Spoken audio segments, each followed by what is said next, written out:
Welcome to today's video in the Halloween series. We're going to make this awesome box card using the Tim Holtz Haunted Halloween Graveyard Set and Haunted House. So it looks just like a regular card. When you pop open the belly band and open it up, you have this wicked little graveyard scene. So, sit back and enjoy. This is going to be a three-part series. This first part covers the construction of the base of the card and getting it ready to decorate.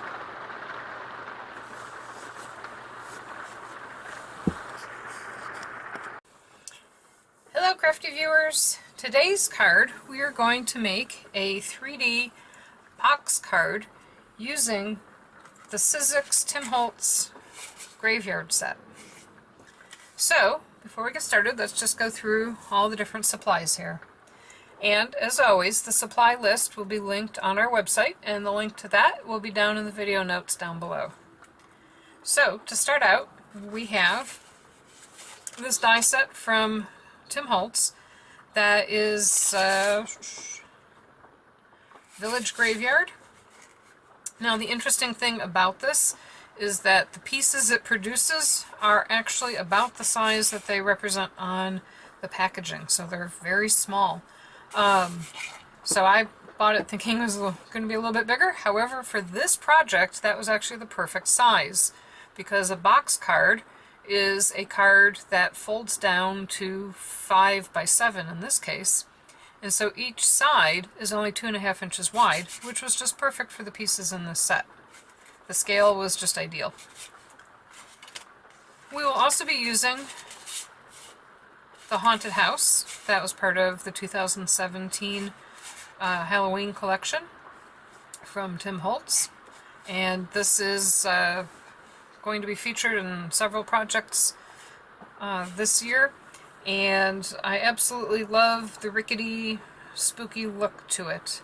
The only thing is, the top piece here is actually kind of big for a lot of stuff, and I end up cutting off the little spire, and we'll talk about that later. In addition, I have this lots of labels framelit set from Stampin' Up! This makes up a lot of the labels that I use in my projects for sentiments, and it's used in a couple of different places in this project.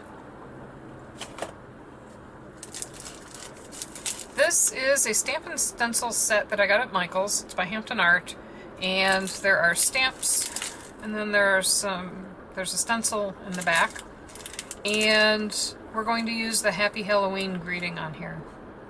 I thought about using the coffin on a couple of the panels, however that just didn't quite work out, so but this Happy Halloween is just perfect for what I want to do with this card. This, I think, is available year-round. I don't think I got this as part of Halloween, and if I did, I got it in 2016. This stamp I absolutely love. This is an Impression Obsession stamp, and it says, if you're reading this, you must be unaware of what is creeping up behind you. And I thought that was just perfect for the inside of this card. A little tiny scrap of white cardstock.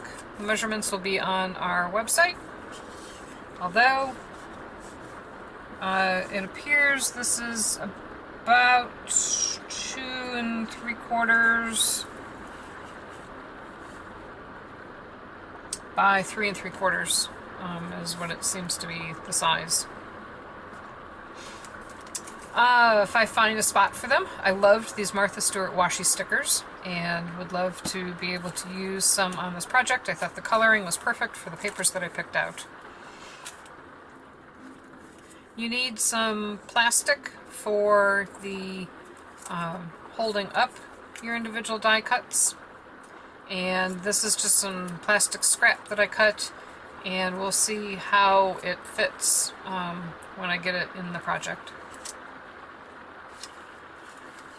For the background, behind the haunted house, I'm going to use some Distress Oxide inks to create the night sky background. And that is Faded Jeans, Wilted Violet, Seedless Preserves, and Black Soot. I have some scrap gray paper from the Do Crafts box card that I showed in the last video. And this will be used to cut out the little haunted graveyard scenes, the tombstones. So I want a couple different colors of gray for that. This is a piece of Recollections regular weight black cardstock. It's part of the cardstock that comes in the $2 packages when it's on sale. And there's also a heavier version of this cardstock that's closer to, at least 110 pounds.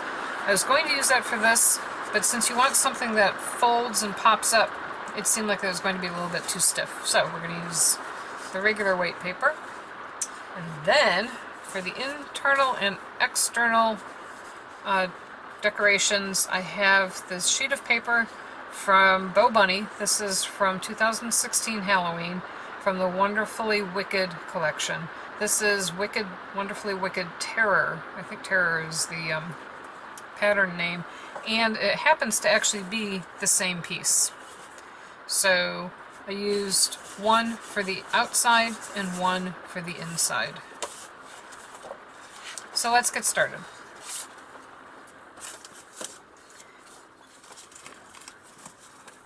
The very first thing that you want to do is you want to measure out and cut the base for the box card. Now I wanted a card that, to fit everything, was going to be 5 inches by 7 inches. And when you double that, that's 10 inches by 7 inches. Plus, at the bottom, where the box pops open, you need a little 1/2 inch piece to connect together. So we're going to cut this at 10.5 by 7 inches. So I'm going to do the 7-inch cut first. The scrap I'm going to use on the inside to provide something for all of the little pieces to glue onto or be attached to. So I know that this sheet is 8.5 inches wide. If it's a little bit wider than that, don't really care. So instead of cutting at 7, which means pulling out the inaccurate arm, I'm just going to cut at 1.5 inches out of the 8.5 inches.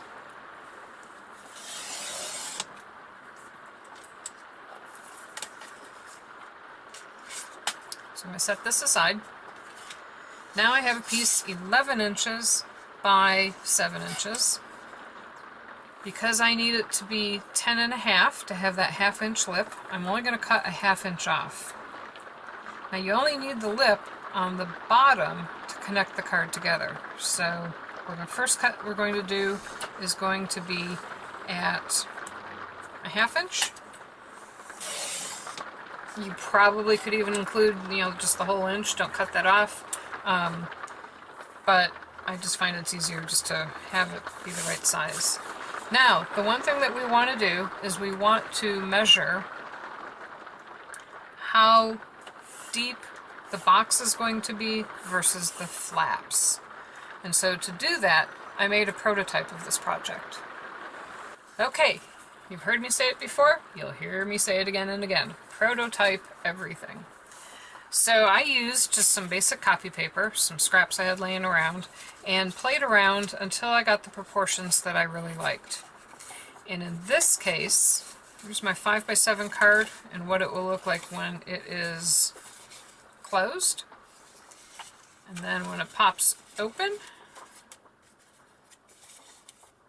I will have a section here that's 4 inches by 2 3/4 inches.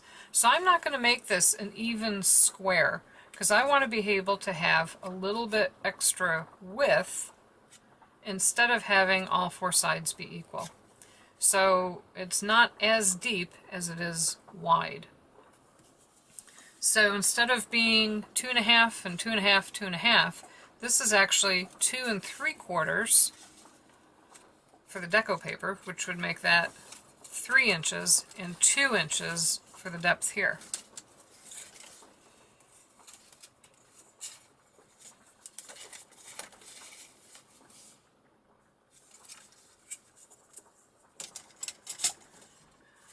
And then the cut from the top down is almost at 4 inches. Let's say it's 4 inches.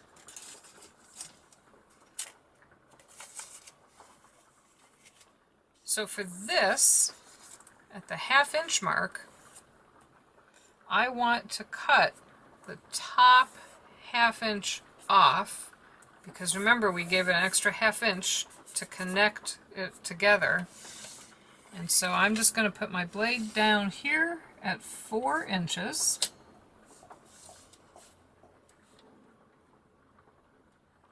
And I always like to cut going up to the top. That pushes the paper up towards this edge here. And so at the 4 inch mark, that gives me 3 inches down below. I'm going to cut.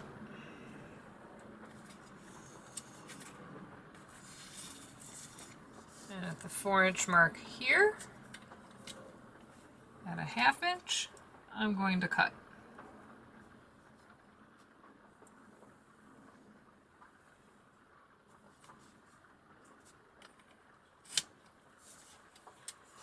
Alright, so that gives us our extra 1/2 inch. Now, we have 3 more cuts that we need to make. To cut here, and here, and here. So I needed to decide, what do I want for the back? And what I'm going to do is I'm going to have this piece here be the back, where you make the fold. So that way, when your recipient is looking at it, you can actually, you're not going to see that back seam. That's going to be hidden. So if I had it here, it would actually be obvious. So I want it in the back along my piece that's not going to flap down. And I'm sorry, we for the lighting here, we're having a rainstorm and then we just have the sun come out. But given how infrequently we see the sun, I'm going to close the window. So sorry about that. So the back flap that stays upright is going to be 3 inches across. So I want to make my cut. We know this is 10. And I want to make my cut with the paper at 7. That should give me 3 inches.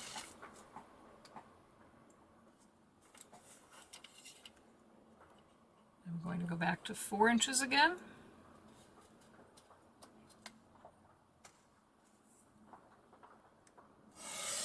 Cut up. Now if I have 3 inches, the next cut is 2 inches over, so that'll be at 5. Go from 4 inches, go up. The next piece will be 3 inches. So if we have 5 inches left over, that means I make the cut at 2 inches. Go down to 4 inches again, cut up. That way I have a piece of paper that is 3 inches, 2 inches, 3 inches, 2 inches, plus a 1/2 inch flap. Now, by doing the cutting first, then you know exactly where you need to score, and you're not scoring and accidentally scoring your back panel that you want to be solid and straight up and down. That piece is not going to flap. So let's get out our scoreboard.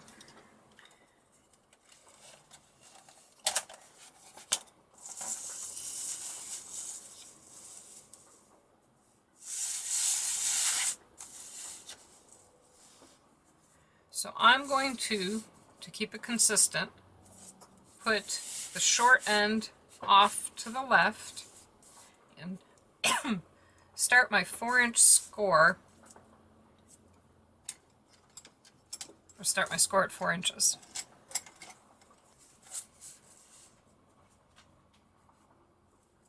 And I only want to go to here, so I'm going to put my finger here just so I don't forget that.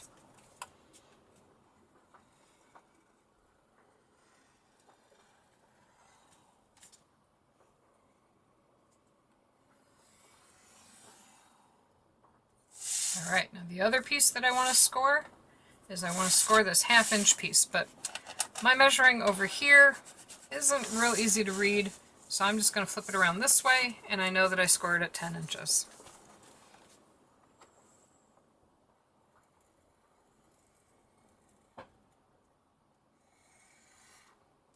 Okay, so this piece, there's no score there for the flaps that fold down. Now, in order to make this foldable all the way across, we simply continue the score up to where the cut marks are. So at 7 inches,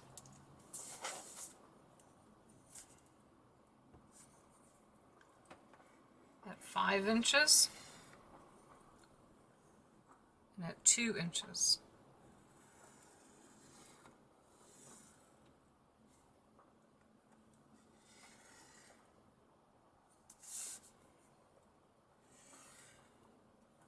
Alrighty, there we go.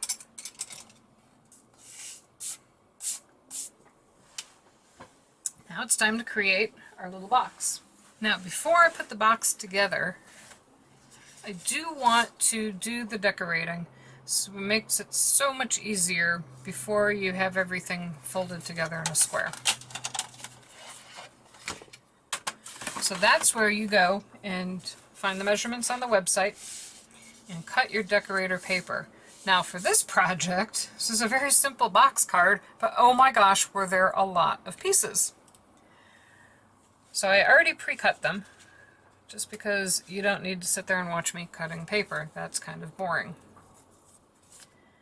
So I cut them, and I used red for the inside on the flaps, and I'm going to use this handwritten pattern for the outside. That's how our pieces line up. Now these two little pieces will actually be for a belly band that holds the whole thing together. So we're just going to set those aside because we're not going to be adhering them. So since these are the pieces for the inside,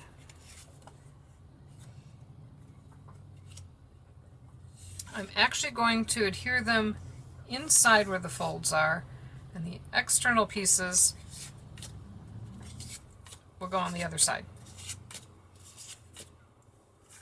Hopefully that makes sense.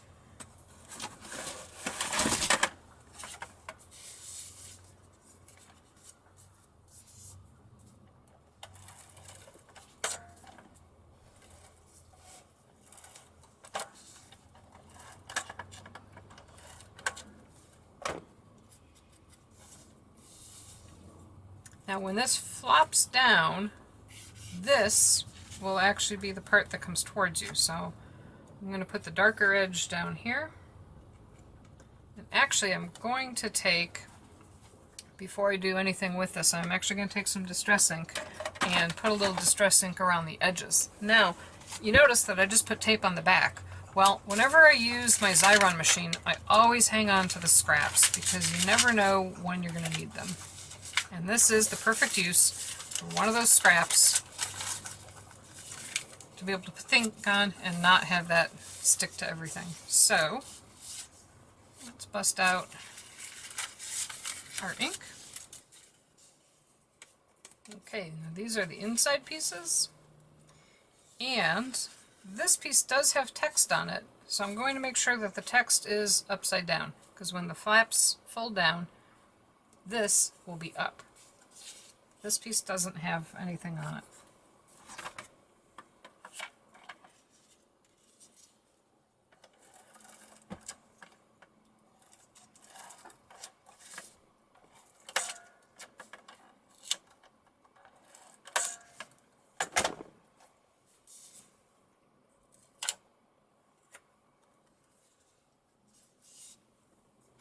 I'm going to put this white card stuck under here, make it a little bit easier for you to see me what I'm doing here. And make sure there's no dog hair on it.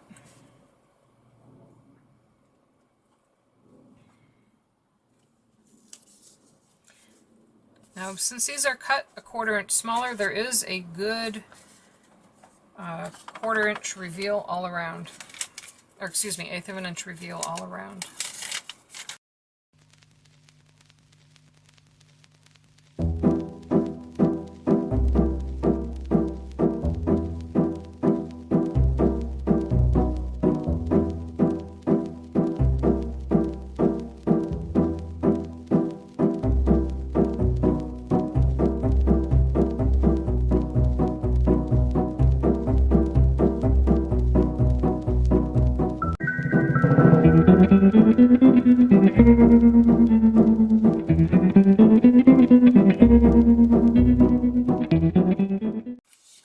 Alright, so now that's coming together. Now this back piece is going to be where we have our haunted house, and because it is a challenge with my Big Shot to get die cuts to cut, I'm not going to do it on screen. So I pre-cut all my pieces ahead of time, and you can see here's my haunted house. Here's about my 4-inch line, and it's obvious that the haunted house sticks off the top. I wouldn't want to bring it down so far to hold that spire, so I'm just going to cut off a little bit up here so that there's a little bit that falls below the line, but goes all the way up to the top. And I'll just give it a little bit of a rounded corner to it.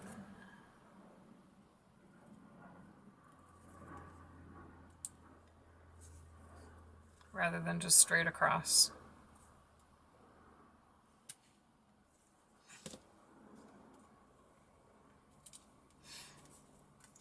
So there we go. Now that fits a lot better. For the next step, we're going to take the piece of blank cardstock that we had, this little scrap, and we're going to create a night sky in the background. To do that, I'm going to use the Distress Oxide inks. So I have Seedless Preserves, Faded Jeans, and Wilted Violet. I am going to pull out my mat here. Set our card off to the side for the moment. And start working on the background.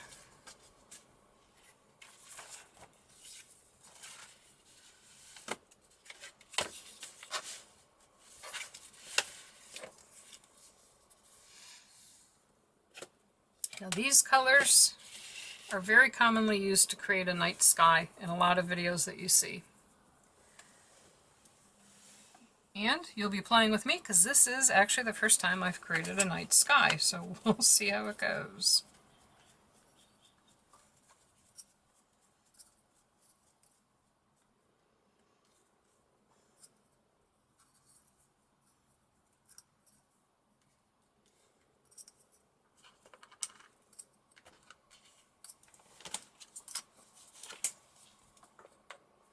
So the first color I want to lay down is the Faded Jeans, and that's going to be a little bit lower down in the skyline.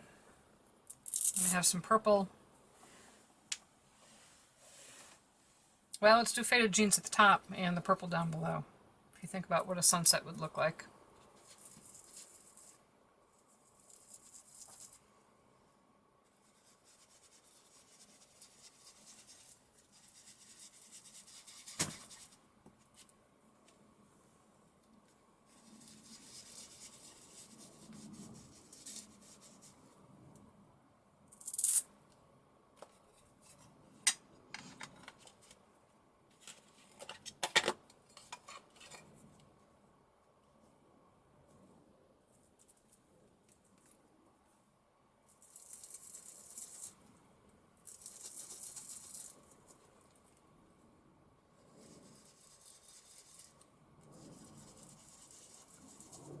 This doesn't have to be real perfect because it's going to be covered up both with black as well as by the castle. I'm going to use the same little pad for both colors of purple here.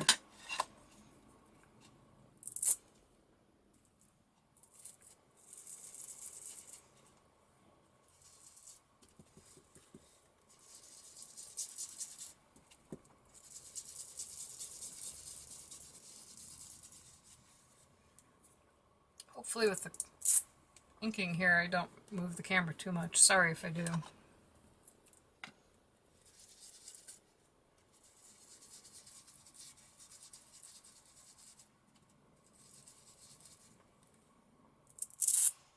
Now that's beautiful. And you know what we're going to do? We're just going to cover it up with black.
So I was going for some stars in the sky and got a little bit too much water on there. So the good news is I can just cover right over that.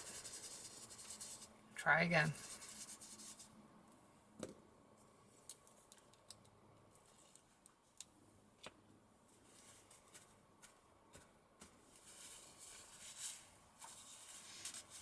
And there we go. There's our sky.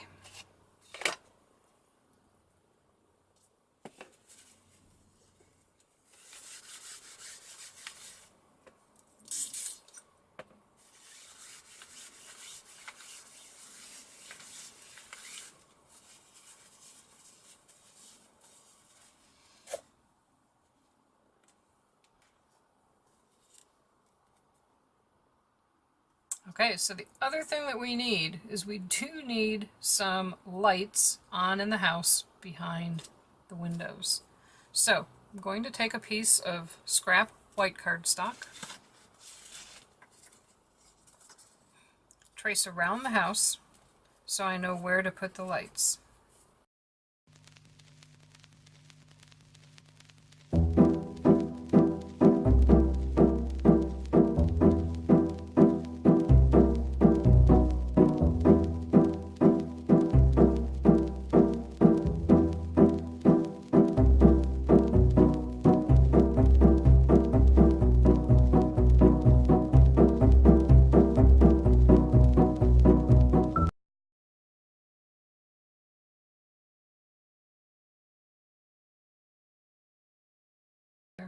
There we go.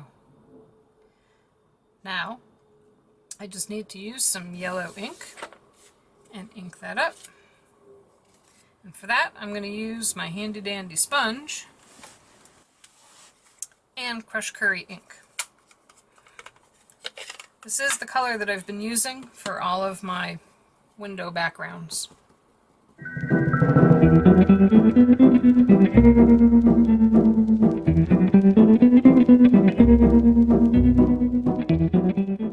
And I'm going to glue that on the back.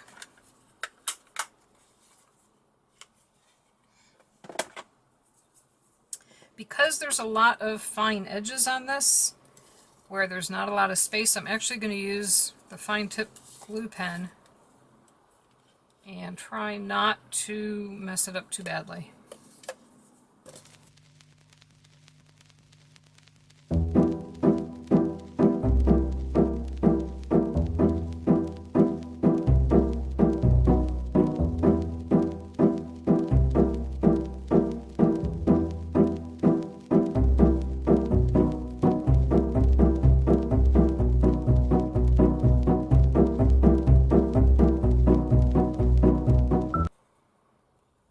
Alright, we're going to set this aside to dry since there are a couple areas where I have glue but I don't have paper, so I'm going to set that upside down off to the side.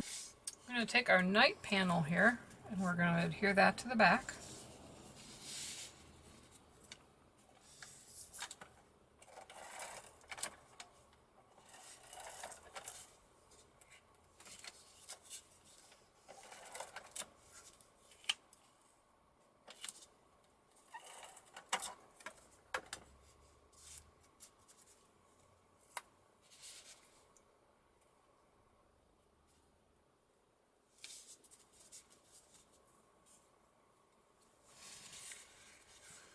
And I'm going to start to put the folds in to the card.